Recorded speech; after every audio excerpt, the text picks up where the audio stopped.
Hello everyone, ഐപ്ലസിന്റെ പുതിയൊരു സെഷനിലേക്ക് എല്ലാവർക്കും സ്വാഗതം.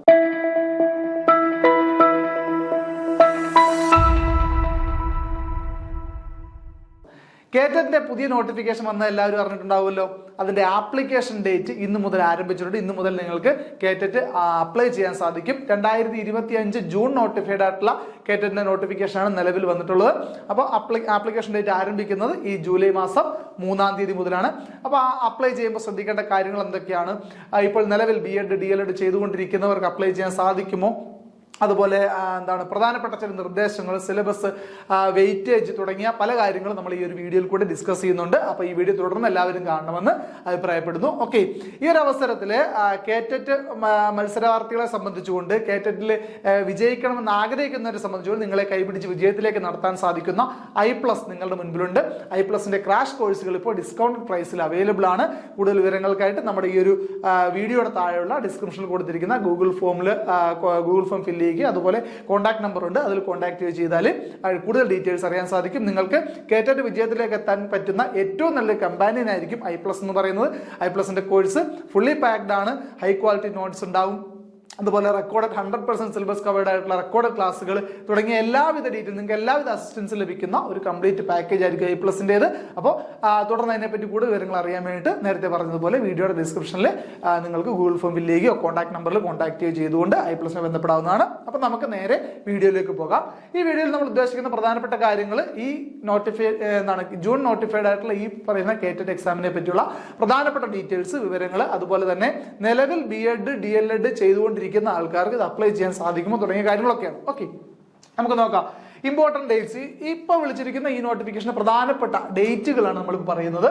Online application starting from 3rd July 2025, July മാസം 3-ാം തീയതിയാണ്. അതായത് ഇന്ന് മുതലാണ് ഈ ആപ്ലിക്കേഷൻ ആരംഭിക്കുന്നത്. Last date for applying and fee remittance, apply ചെയ്യാനുള്ള അവസാന തീയതി, ഫീസ് അടയ്ക്കാനും അപ്ലൈ ചെയ്യാനുള്ള അവസാന തീയതി വരുന്നത് ജൂലൈ 10-ാം തീയതിയാണ്. ഈ മാസം 10, ഒരാഴ്ചയാണ് നമുക്ക് സമയം ലഭിച്ചിരിക്കുന്നത്. അതുപോലെ last date for final print out എടുക്കാനുള്ള ഡേറ്റും ജൂലൈ 10 തന്നെയാണെന്നുള്ള കാര്യം ഓർക്കുക. അതുപോലെ hall ticket downloading available from 14/8/2025. ഇത് ടെൻറ്റേറ്റീവ് ആണ്.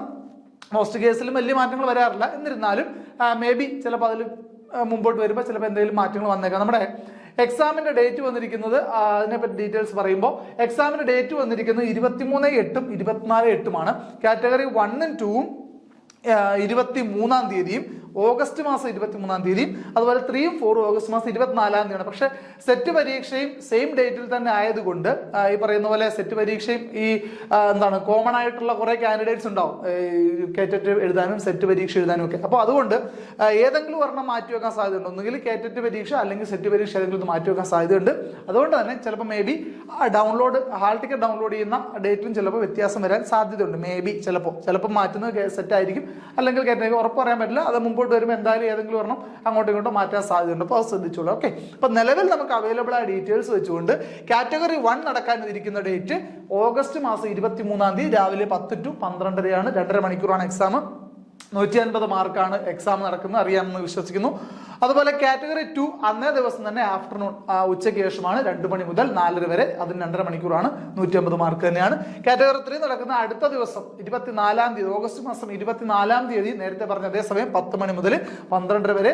കാറ്റഗറി 4 എന്ന് പറയുന്നത് 24/8/2025 തന്നെ ഉച്ചയ്ക്ക് ശേഷം 2 മണി മുതൽ 4:30 വരെയാണ് സമയം എന്ന് പറയുന്നത്.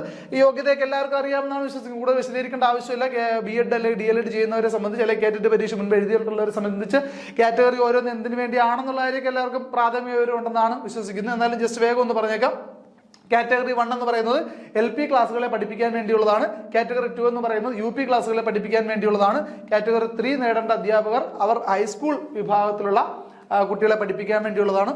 കാറ്റഗറി 4 എന്ന് പറഞ്ഞാൽ സ്പെഷ്യൽ ടീച്ചേഴ്സ്, ലാംഗ്വേജ് ടീച്ചേഴ്സ് തുടങ്ങിയ അധ്യാപകർക്ക് വേണ്ടിയുള്ള കേറ്ററ്റാണ് കാറ്റഗറി 4 എന്ന് പറയുന്നത്. ഓക്കെ, അപ്പോൾ നമുക്കിവിടെ ഐപ്ലസിൽ കാറ്റഗറി 1, 2, 3യുടെ ക്ലാസ്സുകളാണ് നമുക്ക് അവൈലബിൾ ആയിട്ടുള്ളത്. അപ്പോൾ ഡീറ്റെയിൽസ് ഒക്കെ നമുക്ക് മുമ്പോട്ട് വരുമ്പോൾ നമുക്ക് പറയാം. അപ്പോൾ ശ്രദ്ധിക്കുക, എക്സാമിന് ടൈം ടേബിൾ ആണ് ഈ പറഞ്ഞിരിക്കുന്നത്. മേ ബി ചിലപ്പോൾ ഇതിൻ്റെ അകത്ത് എന്ത് വന്നേക്കാം, ഒരു വേരിയേഷൻ വന്നേക്കാം. കാരണം സെറ്റ് പരീക്ഷയുടെ കാര്യം നമ്മൾ മുൻപ് സൂചിപ്പിച്ചല്ലോ.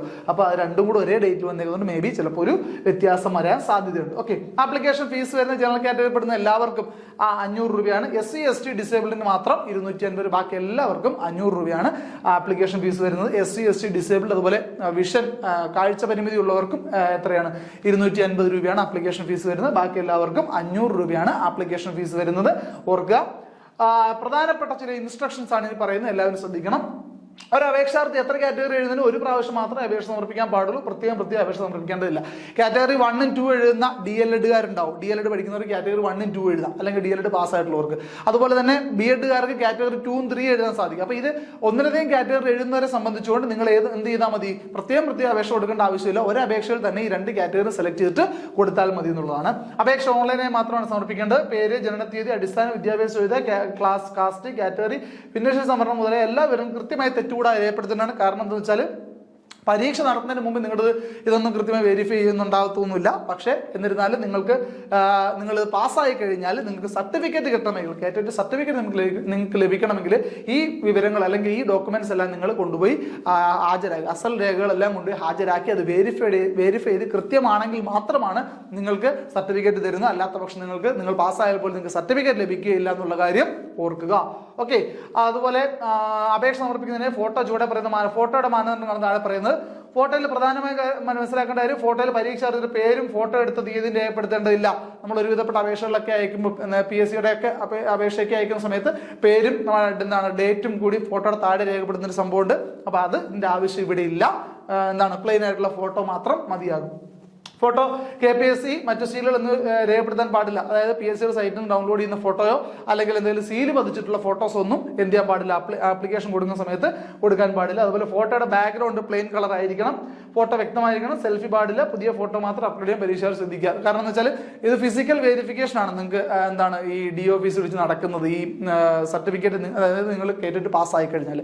അപ്പൊ ആ സമയത്ത് നിങ്ങളെ ചെല്ലുമ്പോൾ നിങ്ങളെ കാണുമ്പോൾ തിരിച്ചറിയണം. നിങ്ങൾ ചിലപ്പോൾ 5-6 വർഷം മുമ്പുള്ള ഫോട്ടോ ഒക്കെയാണ് വെച്ചിട്ടുള്ളത്.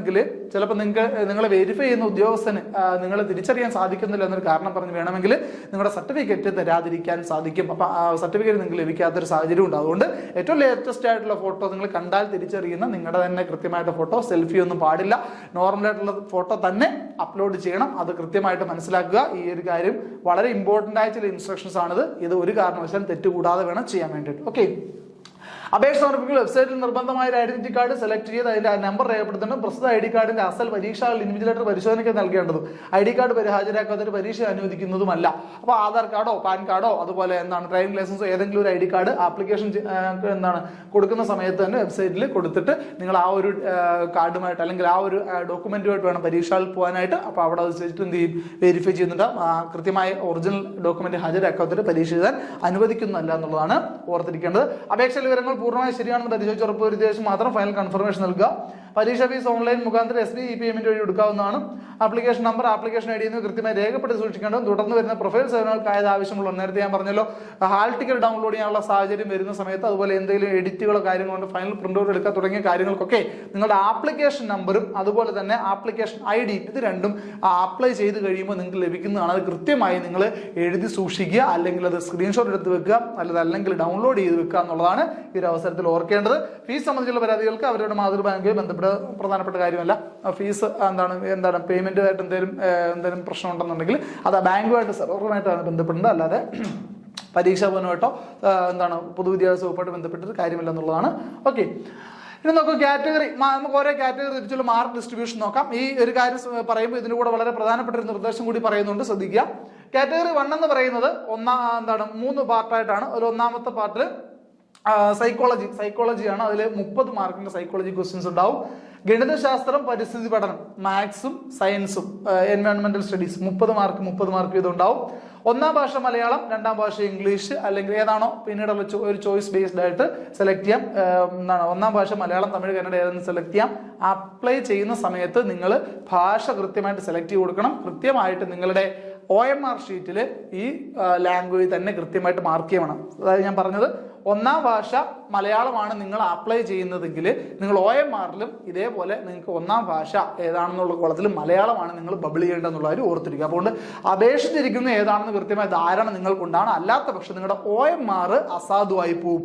OMR അസാധുവായി പോയാൽ നിങ്ങൾ 150 മാർക്ക് മേടിച്ചാൽ നിങ്ങളെ എന്ത് ചെയ്യില്ല, നിങ്ങളുടെ മാർക്ക് വാല്യൂ ചെയ്യില്ല. അല്ലെങ്കിൽ അത്രയും കൃത്യമായിട്ട് നിങ്ങൾ ബബിൾ ചെയ്താൽ പോലും നിങ്ങളുടെ പേപ്പർ അല്ലെങ്കിൽ OMR ഷീറ്റ് വാല്യൂ ചെയ്യില്ല എന്നുള്ള കാര്യം വളരെ പ്രധാനപ്പെട്ട കാര്യമാണ്, ഓർത്തിരിക്കുക. അതുകൊണ്ട് അപ്ലൈ ചെയ്യുന്ന സമയത്ത് 1ാം ഭാഷ 2ാം ഭാഷ എന്താണോ കൊടുക്കുന്നത് കൃത്യമായി അത് OMR-ലും അത് തന്നെ ബബിൾ ചെയ്യാൻ വേണ്ടിയിട്ട് ശ്രദ്ധിക്കുക, ഓർത്തിരിക്കുക. ക്ലിയർ ആണല്ലോ? അതുപോലെ രണ്ടാമത്തെ കാറ്റഗറി നോക്കുക, ശിശുവികാസവും ബോധനശാസ്ത്രവും സൈക്കോളജിയാണ്. അപ്പൊ അത് 30 മാർക്ക് ഉണ്ട്. നേരത്തെ പറഞ്ഞതുപോലെ സയൻസ് ഗണിതശാസ്ത്ര അധ്യാപകർക്ക് വേണ്ടി ഗണിതവും സയൻസും, അല്ലെങ്കിൽ സാമൂഹ്യശാസ്ത്ര അധ്യാപകർക്ക് വേണ്ടി സാമൂഹ്യശാസ്ത്രം, അല്ലെങ്കിൽ മറ്റധ്യാപകർ A അല്ലെങ്കിൽ B. നോക്കൂ, ഈ പറയുന്ന പോലെ രണ്ടാമത്തെ പാർട്ടിൽ വരുമ്പോൾ ഒന്നാമത്തെ പാർട്ടിൽ തന്നെ സൈക്കോളജി കഴിഞ്ഞ് വരുന്ന ബാക്കിയുള്ള ക്വസ്റ്റ്യൻസിൽ 60 ക്വസ്റ്റ്യൻസിൽ നിങ്ങൾക്ക് 2 ഓപ്ഷൻസ് ഉണ്ട്. ഒന്ന് മാത്തമാറ്റിക്സ് ആൻഡ് സയൻസ് ചൂസ് ചെയ്യാം, അതല്ലെങ്കിൽ സോഷ്യൽ ചൂസ് ചെയ്യാം, സോഷ്യൽ സ്റ്റഡീസ് അല്ലെങ്കിൽ സോഷ്യൽ സയൻസ് ചൂസ് ചെയ്യാം.